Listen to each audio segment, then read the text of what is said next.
Uh, Welcome. Hello. Hey, Julia. Lucky, how you doing? I'm back today. Stuck at home. Daughter's napping. Figured I'd take this time to do a little hamburger podcast prep. Anyway, funny enough, a lot of things were bugging me today. Saddest thing I saw today was they buried that young man who was abused up in Lancaster. How many people? Out of the 6 people watching, who saw that though? Like, did you guys? I want to make sure I'm coming through. By the way, am I? Okay, good. Okay. So anyway, so I was watching that on the news, but one of the things that tripped me out about it, being a parent and a teacher, and always reporting things that I saw and things like that, even if I was wrong, sorry, I'd rather err on the side of the child. But what's funny is nothing funny about it. I was watching though, and I always take a weird look on things. And I don't know if I'm the only one, but when like the families suing social services and this and that, when is it on the family to step in? Like, I get it, social services, some loser in a shit end job that they hate, that they shouldn't be in, that really people who really want to do that should be doing. And they should have a lot more people doing it, not even paid more, just a lot more people doing it. However, and again, people who enjoy it, but these miserable people in this job that they're miserable in, where they have all these, their hands tied, then they're going after people, and for all these different reasons, and everyone hates them and all this stuff, they're supposed to be more aware than the family, because they were beating this kid, and this dude was the boyfriend, not even the father. I saw one of the cousins or something on TV talking about, it's so sad, and this kid, and everyone's doing superhero things, and yeah, seeing what happened to that kid breaks my heart. It makes me want to cry. It's if you've never read Boy Called It, I believe I got that right, but Stephen something wrote the book. Amazing. Goes into how nobody would know how bad this kid was being treated, but the family did, the dad did, family members did, just the teachers and stuff didn't, but even they kind of did. And so family always knows. How about killing the boyfriend? How about killing the mom of the boyfriend and taking the kid? I mean, I don't know. Like, what do we do? Because we can't keep looking to social services to do better than our own family members. And if you're out there and you know of a child being abused, speak up. I mean, take a bat to the parent. Like, I'm sorry, but I am condoning it. I don't care what the strike back is. If you know a parent who's brutally beating their child in your family and you can't get the child away from the parent legally, try legally, of course. Take a fucking bat to the parent, bury him in the desert. Like, we have to protect our children. This has gotten ridiculous. To have a child be beaten that bad constantly and no one does shit, and then now the family's suing social services for money. It's not about money. These people should have been taken care of. Like, these other family members weren't little like ballet dancers. These are some tough looking dudes, and so why aren't they taking care of this? Like, I mean, I don't talk to a lot of my family. Again, I've told you guys my mom was pretty much a drunk alcoholic who banged everyone in our neighborhood, and my friends and my sister's fiance, and on and on. So I don't talk to a lot of my family because I speak out about things and I think they're wrong. But I do speak out about things. There was a girl who coached, or a woman, Vicky Alcho, who coached my youngest sister, who's 18 years or 20 years younger than me, who coached her. And me and my ex-wife both knew that shit was going on, that Vicky was doing shit with these kids. Vicky, not because Vicky was a lesbian, because being a lesbian has nothing to do with molestation. It was that Vicky was buried so deep in the closet and pretending to be heterosexual to please her mom, who scared the shit out of her because they were this hardcore Jewish family. We knew them growing up in Granada Hills. And so all this stuff, so she was hiding being a lesbian forever, but would always like stalk girls basically her age, but then became a coach of soccer of girls, and then a high school coach, and then she got busted at Chatsworth High School for molesting kids. Duh, but we had told my mom, we called her out on it, me and my ex-wife publicly said, nah, this is wrong. These kids should not be sleeping over at her house. She's a single woman who's homosexual but hiding it. That's what I mean. Being homosexual has nothing to do with any chance of molesting kids. Actually, homosexuals are way less likely, homosexuals are way less likely to ever hurt a child than out straight people. But people who have to hide who they are will find outlets. And that's the people that we got to stop. We got to create a society where they don't have to hide who they are. But then again, this came down to her mom doing that to her and making her hide it. And she went on to molest kids and probably molested my sister. But she got busted for molesting kids. So that was true. And anyway, so that's a big thing. And I think that's sad in society, being a parent. Again, like I say, I'm bored. You want to join me, join me. You want to jump in and talk or say something, go ahead. If you don't, I don't care. I'm in a rant anyway. I feel like I need this creativity. And so many things are bothering me in the world. The fact that there's rage places. That there's places where they charge you to go break shit.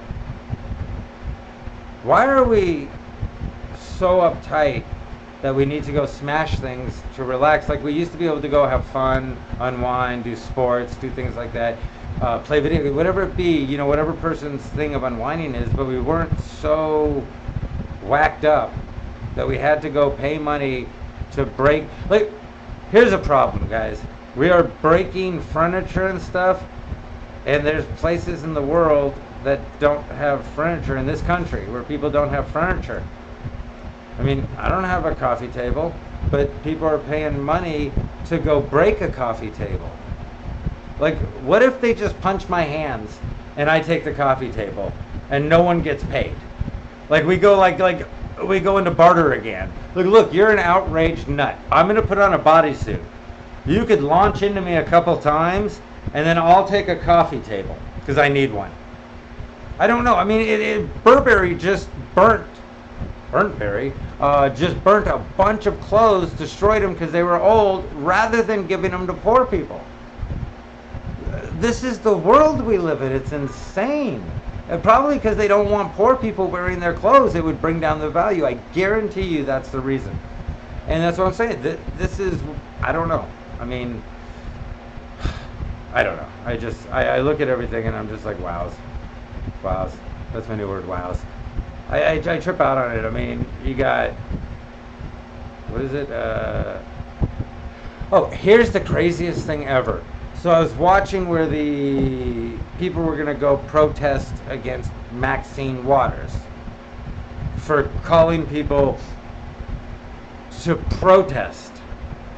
So right away that made them idiots. So these, like, I guess it's Trump people or whatever, right-wing conservative people, were going to go protest against Maxine Waters for calling people to protest, I think, about Trump and stuff, or guns, or whatever it be. Possibly guns, I don't know. I should pay more attention. Anyway, here's the greatest part, because they're morons. Here's the greatest part. The Maxine Waters people physically start attacking people for coming out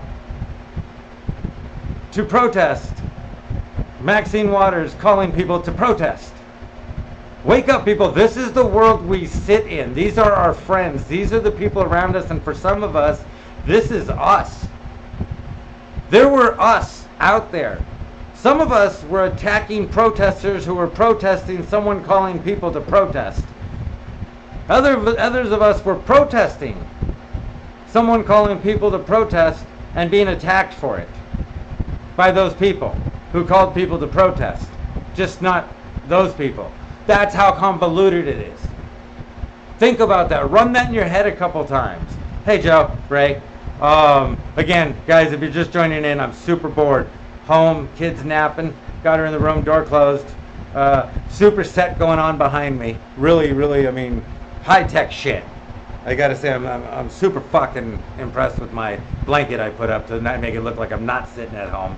But in all honesty, I'd show you, but I got a pretty cool little setup here. I don't want to make it sound cooler than it is, because I always made fun of people who podcast from home, and that's probably why I ended up doing it.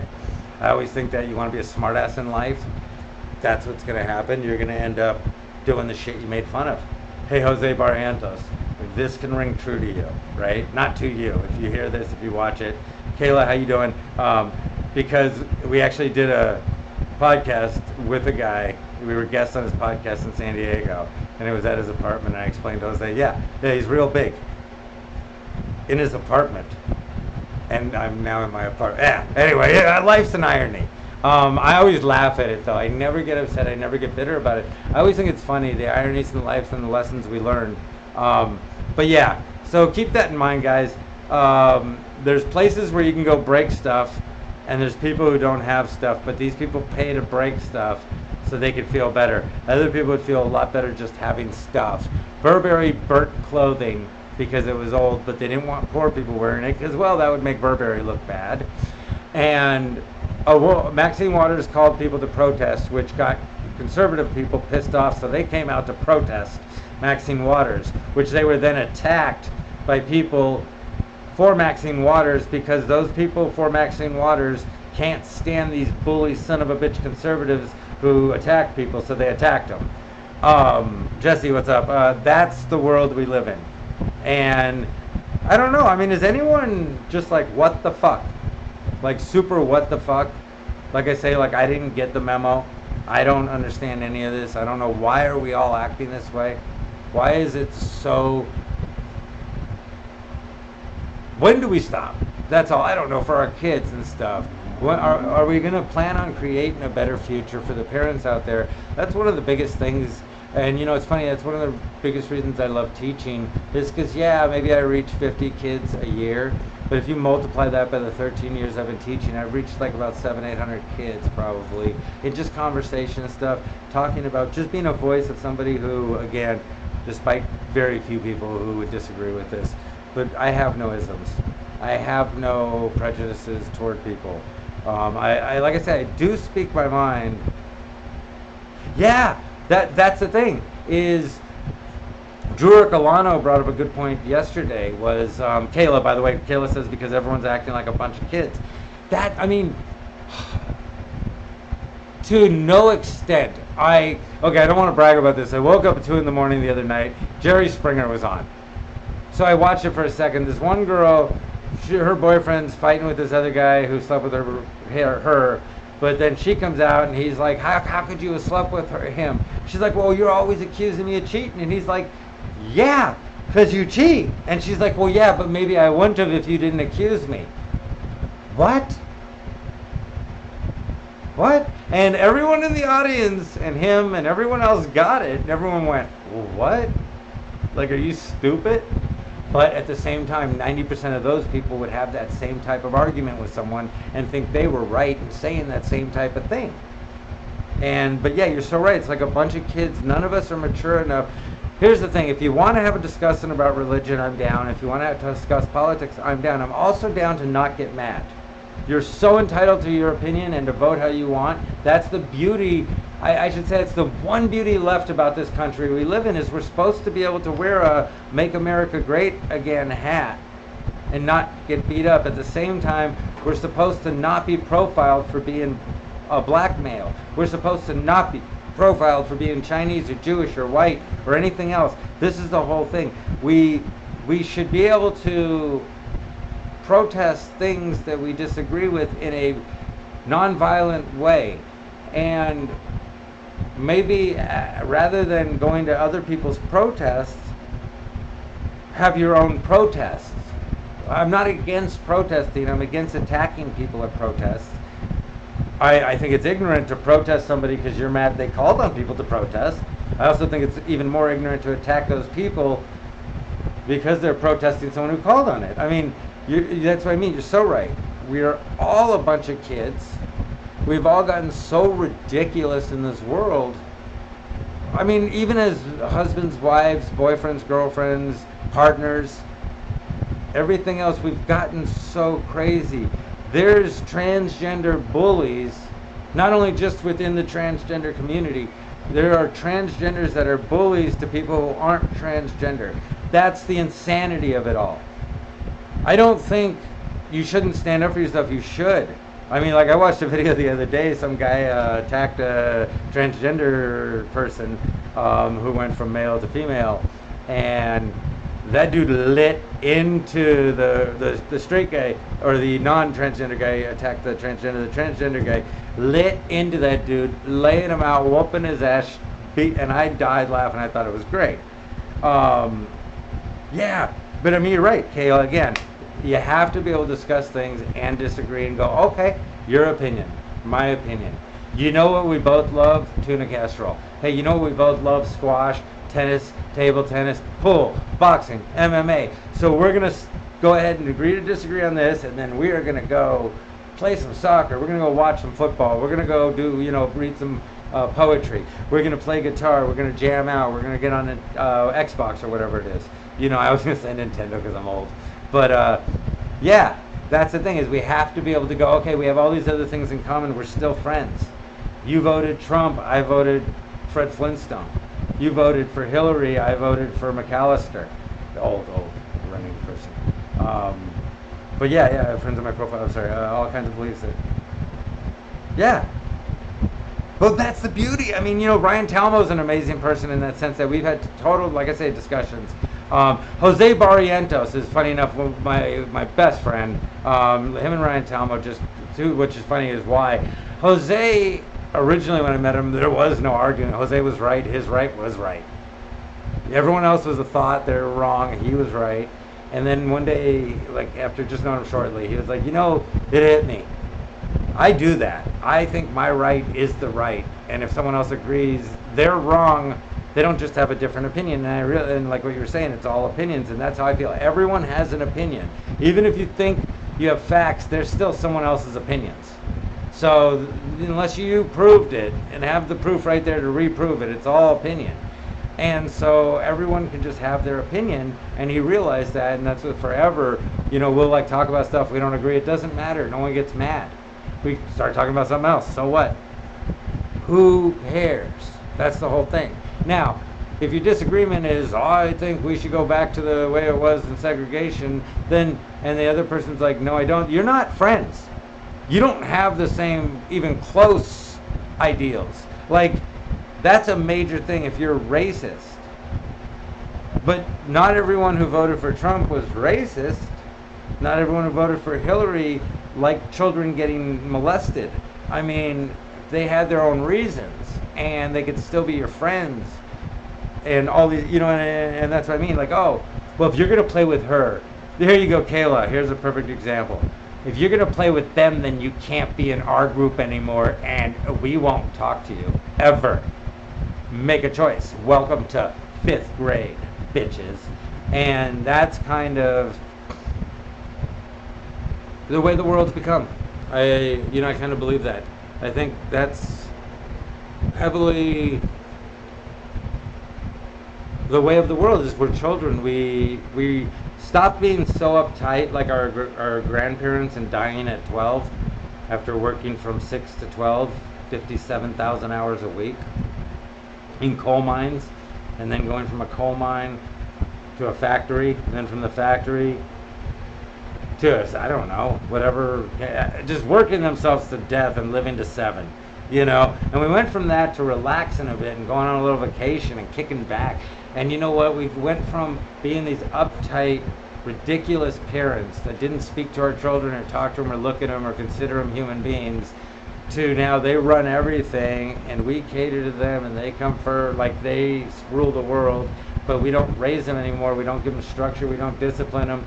We don't make them compete or strive to be the greatest anymore, and we're failing for it. And funny, Julius, if you are watching, actually, great point. Julius got a great kid. I don't know. I think Julius has more than one kid, but I know I've met his son. Absolutely good kid. When you meet him right off the bat, he's like, "How you doing?" He's not afraid to say hi to you, but he's not like, "What the fuck's up? What the fuck you doing?" He's, "Hey, how you doing? Nice to meet you." And this and that. I believe he even called me Mr. I said, "No, call me David." That's the thing with me. I do the first name. But his kid was so respectful and nice, and you see that, and that's my children. When you meet them, they're very, but also at the same time, they have the freedom to tell me how they feel and what they're thinking, and if they're mad at me, they can let me know, and if they disagree, they can disagree with me. In the end, it is my decision. You're not gonna play a game or kill me. Like that's the thing. If it ever comes down to, I don't believe in hitting kids, but I don't believe in not, and that's the thing. No, I will if I need to, but I hope I never have to. And that's the thing. Unless you ask my son, every now and again I go like that to the back of his head, a little like that, listen, like that hard. He's like, yeah, well, you know, you used to hit me a lot growing up. I go, whoa, you better talk to your friends. Like, I used to tap you in the back of the head like, hey, stop doing that. Talk to them and see, and then he found out, and he was like, okay, I didn't realize that I was getting tapped in the head and they were getting whipped with belts. So you kind of realize, but at the same time, my kids, I put the fear of God into them, like I might kill them. So they had that fear, but also I put love and structure and everything else, and I allowed for them to speak their mind always. Like I said, I did a lot of subconscious things. That's what you do with children, be subconscious. We're going to talk about that, by the way, Monday. And I'm pickled, so we'll see, but probably Monday we're going to talk about that. One of the greatest things is subconscious things you can do with your children to ensure what you want. So like dating, college, educational stuff in school, things like that. I'm writing that down right now so I don't forget. Monday, subconscious things to do with children. Do to your children. It's a real mind fuck, but I believe in it. It's a mind fuck in the form of positivity, in the form of giving them the best opportunities and chances. It's that slight Chinese father without the violence or the anger. Anyway, not that I'm putting down Chinese fathers, Jesus Christ. Not that I'm putting down Jesus Christ. Not that I believe or don't believe in. Anyway, all right, guys, thanks for joining in. Had fun with you. We'll talk on Monday. Again, a little conversation with Burger, some parenting, some news, a little this and that. One thing I am going to tell you guys, remember a lot of the self-serve doesn't have anyone watching you. Enjoy yourself. Pick up some food at the store. Get a little freebie on Meebee. Be safe, be soon, be good. Talk to you guys on Monday. Have a great weekend. And remember, if anyone finds money, it's mine. Mine. Right? I do that every time. I really gotta look at my. Alright guys, take care.